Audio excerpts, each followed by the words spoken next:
Hi everybody, Troy Anderson here again from cancelyourmembership.com. If you're somebody who's looking for a home gym workout program or a home exercise program, you hate going to the gym, and you want something completely different, then you might want to check out that site. What I want to talk to you about today is I got a lot of response, both from email and from people just talking to me, and a lot of people were really dissatisfied with the Biggest Loser, the winner Helen. I heard a lot of comments about her, and so that's what I want to talk to you about today. That she didn't look good, that she was too skinny, even, and that's very interesting. Of course, Helen was in a contest, and the contest goal, remember this is about goals, so we're going to get into this in a second, was to lose as much weight as possible, percentage of body weight as possible. So she was going after a goal. And you got to think, a lot of people, I think, lose perspective here. Helen's a very short woman. She's probably 5'2", I'm guessing. I don't know her numbers exactly. But 117 pounds, that's not a bad body weight. I'm going to guess that after the contest, Helen will probably go up into the low to mid 120s as a body weight. But a lot of people, I think, kind of mistake what they want, and as far as fat loss goals, and the aesthetic appeal of that versus what happens to the face. Of course, Helen is a little bit older lady, so you have to take that into account too. But she's what most people want, and I've actually just read an article not too long ago. I wish I would have saved it because I would share it with you. In the New Yorker magazine about how the new facelift, the new facelift, I think it was called, and how they're starting to inject to make the face look kind of plump and youthful, but still have the lean body underneath, obviously. And I think that's what most people are kind of looking for is that aspect of things, is that lean kind of lean body. Because if Helen looked super, as far as I'm concerned, in that really form-fitting pink dress. I mean, she could have been carrying much more weight and have that. I mean, she had probably legs and butt that most 48-year-old women would die for. So it's very interesting how our perspectives cue. Very hard to achieve that plump, youthful face again and the lean body. I mean, the body loses fat everywhere, and you get that angular look when you get real lean, and a lot of people don't like that.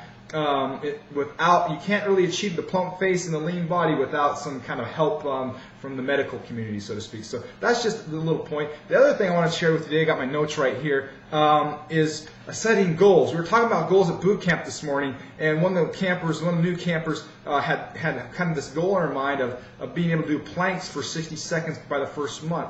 And one thing we want to do when we set goals, and it's one of the things I always talk about, my 4 tips of writing goals, is you got to be excited about it. Most people, you're not going to get too excited, and you want to be a little scared and kind of invigorated by the challenge of, man, can I really do this or not? You don't want to question yourself where you kind of start to have self-doubt, but to challenge yourself. What you can do, and her goal was a little bit light on that end of things. Very specific and a very good goal from a fitness standpoint, but a little bit light on that thing.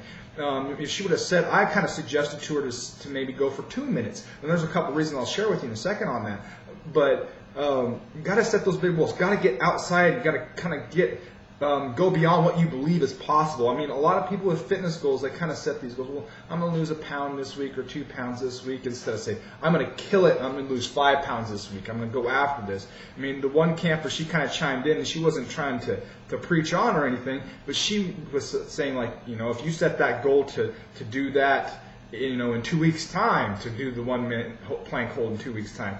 So there's a lot of things. I mean, there's some twist on that as kind of practice what you want to get good at, and I'll talk about that a little bit later. But that's kind of angles. You've got to set that goal. Like, for example, if you want to earn 6 figures, I mean, earning 6 figures is a big goal of mine, to get that 6-figure and actually mid-6-figure category.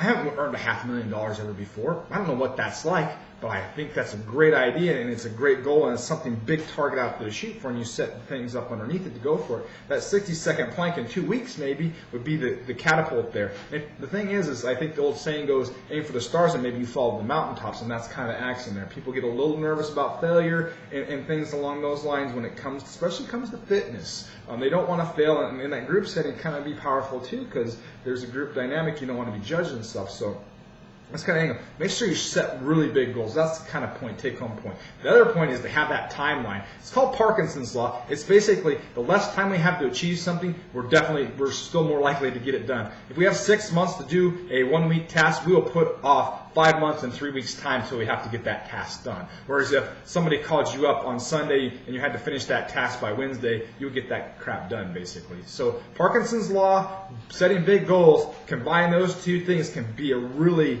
kick butt kind of formula for really big achievements. So that's the tips on today. Please leave comments below if you like this or not. I had a little trouble earlier with the sound, so I had to re-record this, and actually it's better this time, so I'm glad I did. So have a great afternoon. I'm heading to Williams, Arizona in about 30 minutes. I'm actually running behind schedule to teach a kettlebell seminar tonight. I'll talk to you maybe later this week, maybe, or next week. And if you're on the Cancel the Membership site, cancelyourmembership.com, I'll be seeing you on Saturday morning for our 30-minute workout. Have a great day.